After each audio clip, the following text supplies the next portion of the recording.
Mirrors next. We'll see you tonight at 11 o'clock.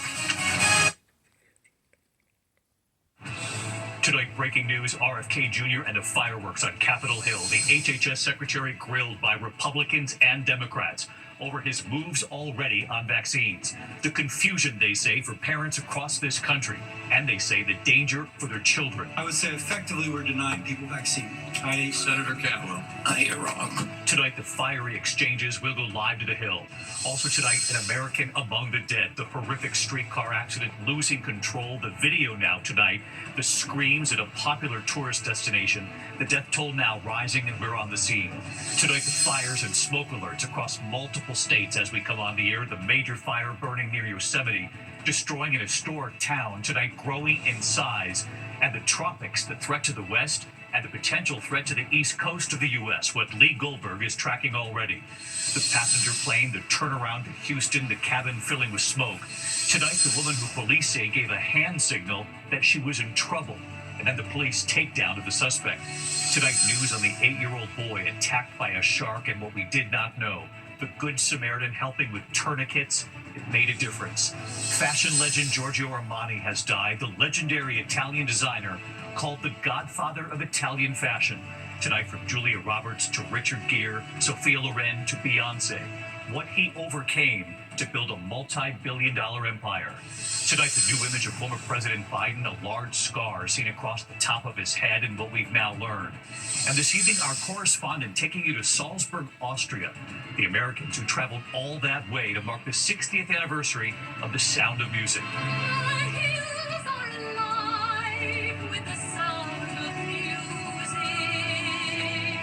And what you likely did not know about one of the most popular musicals of all time.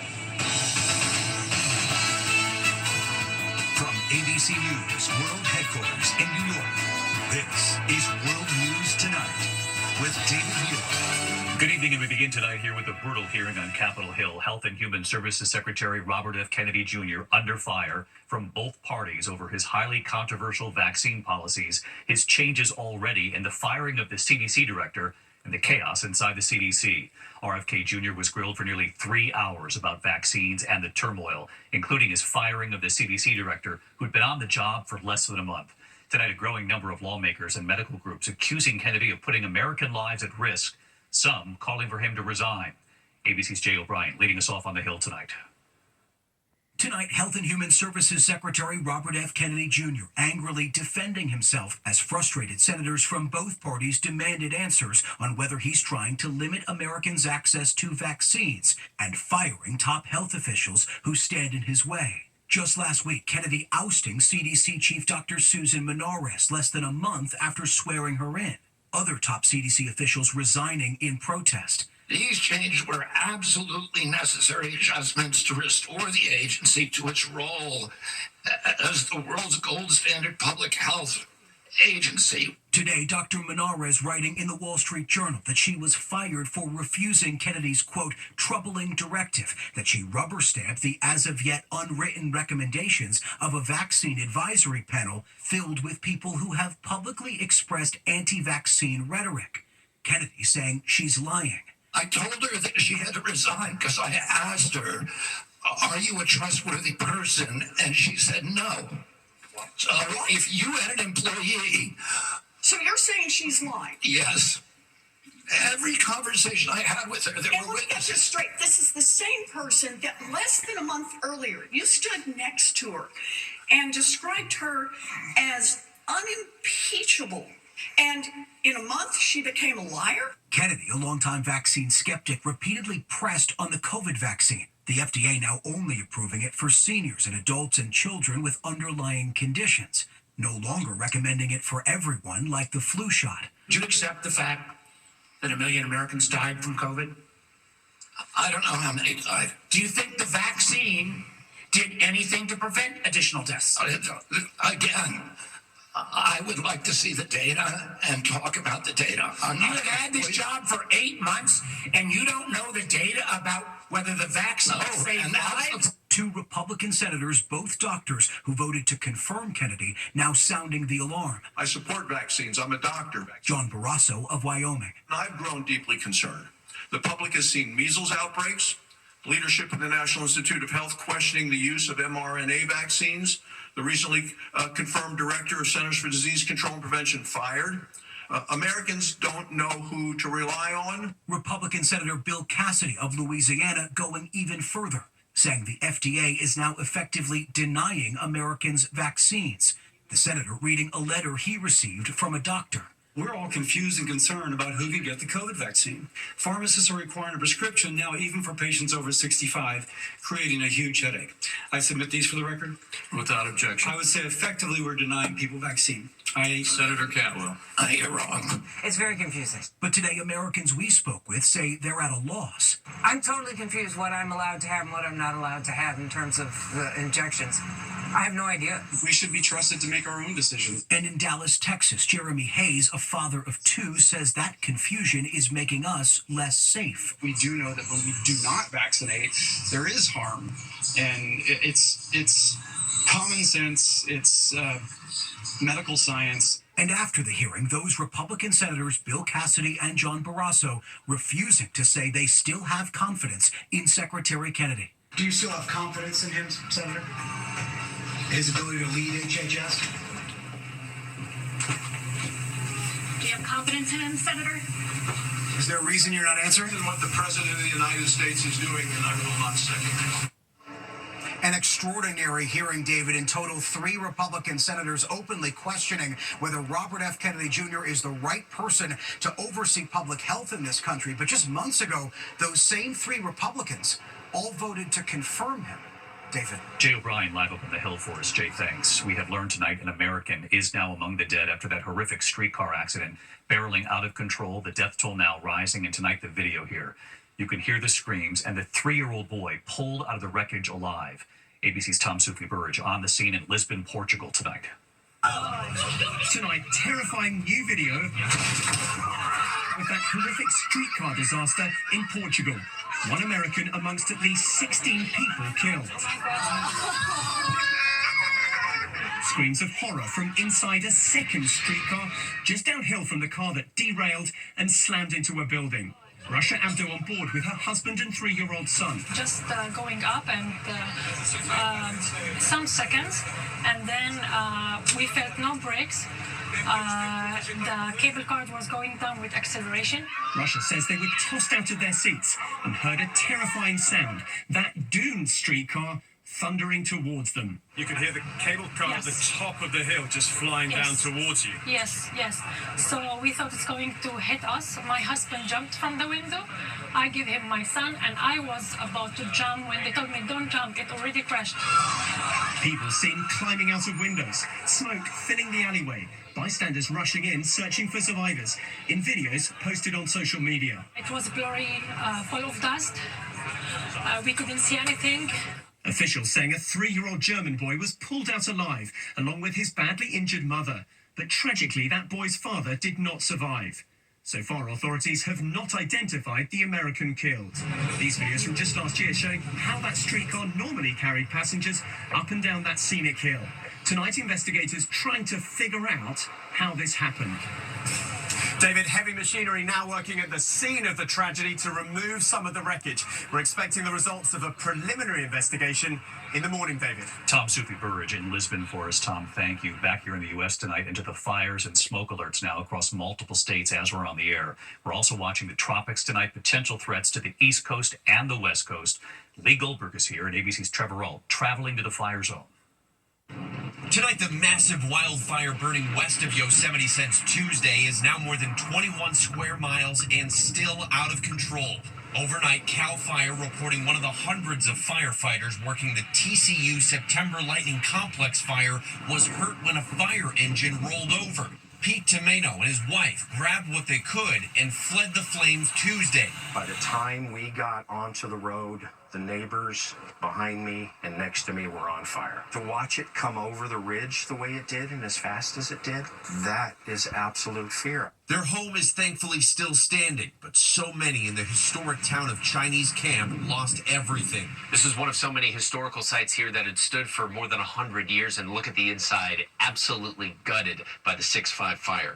And with more than 60 large fires burning in the West and even more in Canada, the smoke is triggering air quality alerts in 6 states. In Spokane, Washington, school officials moving all student activities inside. The air quality there dangerous for everyone. Hey, and David, back here in Los Angeles, a major headline tonight involving that devastating wildfire from back in January, the Eaton fire, which killed 19 people and destroyed thousands of homes. Well, the Department of Justice tonight has announced it's suing SoCal Edison, alleging that fire was sparked by the power company's faulty infrastructure. SoCal Edison says it's reviewing this lawsuit and it will respond in court. David? Yes, we continue to follow the investigation into the Eden fire. Trevor, thank you. Back to the fires of these last 24 hours. Let's get right to Lee Goldberg from WABC here in New York, tracking that and the tropics. Hi, Lee. All right, hi, David. The late season heat wave in the Pacific Northwest winding down. The tropics active, though. Kiko's still a Cat 4 major hurricane. It weakens, makes a move toward Hawaii. Tropical storm conditions possible early next week. Lorraine is going to soak parts of the southwest. Could be some flooding across parts of Arizona and California. The disturbance in the Atlantic likely getting more organized and becoming Gabrielle over the weekend, tracking toward the Leeward Islands sometime early next week. And one other note, a line of showers with some heavy downpours. Philly to New York City tonight. A good soaking over the wildfire in northwest New Jersey. David? Lee Goldberg back with us, Lee. We appreciate it. We turn next tonight here to the woman who police say gave a hand signal warning that she was in trouble, and then the dramatic takedown of the suspect outside Los Angeles. Here's Kayna Whitworth. Tonight, dramatic body camera video of officers near Los Angeles chasing down and arresting a man suspected of domestic violence. The chase spurred by a woman who used a hand signal behind her back, asking for help while in a 7-Eleven. Are you okay? The Alhambra Police Department says their investigation determined a domestic violence incident had occurred. It's unclear exactly what hand signals were used, but the signal for help has been praised for saving the lives of domestic violence victims. Knowing this signal can save a life. Videos like this one posted to TikTok, raising awareness. Someone at the convenience store alerting authorities, who quickly responded. You wanna sit down? They began to question and then tried to pat down 38-year-old John Palombi. Can you stand up for me, please? He then took off on foot and was arrested by officers in the parking lot. And David, authorities telling us that suspect had a warrant and was carrying a stun gun when he was arrested. And again, David, they point to that subtle hand gesture used by the victim and the bystander who noticed it for their ability to respond so quickly. David. Thank goodness for that hand signal. Kayna, thanks. Tonight, the 8-year-old boy attacked by a shark, his leg, puncture wounds near his shoulder. Tonight, the Good Samaritan who helped tie 2 tourniquets, and now doctors say it made the difference. Victor Akendo in Florida. Tonight, doctors are sharing new details about the race to save 8-year-old Richard Burroughs after a black-tipped shark bit him while he was snorkeling with his family on Labor Day off Key Largo, Florida. How bad is the bite? I gotta stop the bleeding. As Richard was rushed to shore, a Good Samaritan helped his dad tie 2 tourniquets around his leg before he was airlifted to the hospital. Surgeons at the University of Miami say that made all the difference. He lost a lot of blood, and he would have lost a lot more if somebody that wasn't there to quickly apply a tourniquet. These were 100% effective, and because of that, he came in a much different condition than he probably would have. Richard also suffered 2 puncture wounds right below his left shoulder, requiring surgery and hundreds of stitches. Tonight, he is recovering at home, his leg saved, likely helped by those tourniquets. Richard's family thanking everyone who helped and praising his 10-year-old sister Rose, saying she was instrumental in her brother's rescue. He was just a delight, and because he likes spearfishing, and he wanted to know what timeline he would be able to get back out and resume spearfishing. David, doctors say Richard still needs to heal, but with his can-do attitude, he should be running around in about 6 to 8 weeks. David, we're glad Richard's okay. Victor, thanks. Tonight, fashion legend Giorgio Armani has died, known as the godfather of Italian fashion. What he overcame as a boy to build a multi-billion-dollar empire. Here's Matt Gutman. He is the legendary Italian designer Giorgio Armani, and that name alone synonymous with modern elegance, quiet luxury, effortless glamour. And for half a century, he reimagined the business suit for men and women, and became one of the first designers to tether his business to celebrities. From Hollywood stars to world leaders, Armani dressed them all. Julia Roberts turning heads at the 1990 Golden Globes in a men's Armani pantsuit. And then there were the gowns. Kate Blanchett, Anne Hathaway, Lady Gaga his frequent muses. His Hollywood debut in the classic American Gigolo. Richard Gere selecting a supple Armani. Giorgio Armani was made for Hollywood. Those icy blues, the shock of white hair, always tan and fit, frequently on the red carpet. Here, enjoying a laugh with Roberts and George Clooney. Getting a hug from Italian royalty, Sophia Loren. And at the Cannes Film Festival with famed director and friend Martin Scorsese. He'd said he'd always wanted to direct movies, and eventually he'd rack up credits in more than 200 films. He dressed Robert De Niro, Joe Pesci, and Ray Liotta in The Goodfellas, and created Leonardo DiCaprio's tailored wardrobe in The Wolf of Wall Street. Armani even making a costume for Beyoncé for her performance at the American Music Awards. Armani was born in 1934 in a small town south of Milan and was badly wounded by a World War II mine as a child, but recovered and launched his label in 1975. His work ethic helping him build a multi-billion-dollar empire, which included everything from perfume to a basketball team. And just days before his death, the 91-year-old opening up in a candid interview about his reputation as a workaholic. He said, "My only regret in life was spending too many hours working and not enough time with friends and family." David, a statement on his official Instagram said that Giorgio Armani worked until his very last days and that he died at home peacefully in his beloved Milan, surrounded by his family. David. Yeah, remarkable legacy, Matt. Thanks. When we come back tonight, anyone who's ever watched The Sound of Music will want to see this. We take you to Salzburg, Austria tonight, to the top of that hill, and what we learned. Also tonight, more news ahead. The passenger plane, the quick turnaround at Houston, the cabin filling with smoke, and the new image in tonight of former President Biden, a large scar across the top of his head, and what they're now saying in a moment here.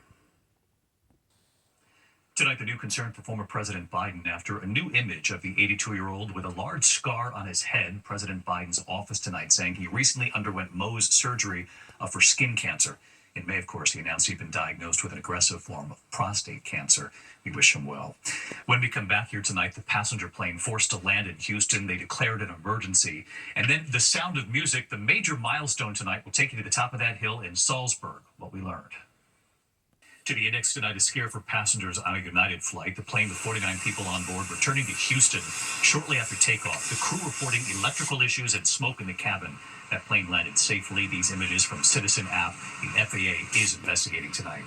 Okay, so no winner again last night. The jackpot for Powerball, now the third largest in history. I can barely talk about it. We just checked, $1.7 billion for you. The next drawing is Saturday. Good luck. When we come back here tonight, if you and your children have watched The Sound of Music tonight, we take you to Austria, to the top of that hill, and what Julie Andrews said about that famous scene. Finally tonight, the 60th anniversary of The Sound of Music. Julie Andrews has said it took her 6 or 7 takes to get that twirl atop the mountain just right. Our Maggie Rulli takes us to Austria.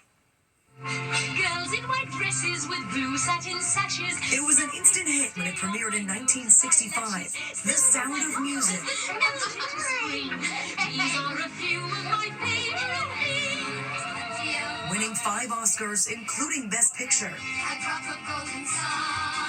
A young Julie Andrews charming the world for decades as Maria, the nanny whose spirit and love stole the hearts of the Von Trapp children. And their father, the captain, played by Christopher Plummer.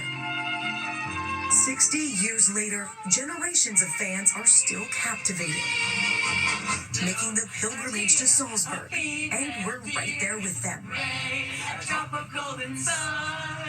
singing along with a busload of Americans on the original Sound of Music bus tour, visiting all of the movie's iconic spots. And you've got to remember that famous scene where Maria and the 7 kids are out on the boat, they splash, they fall into the lake. That all happened right there.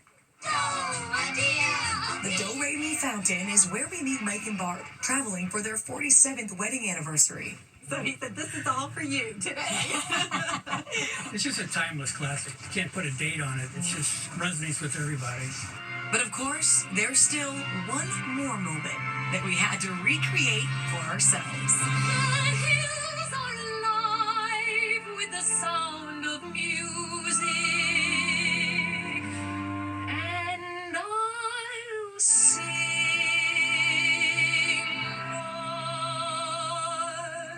once more.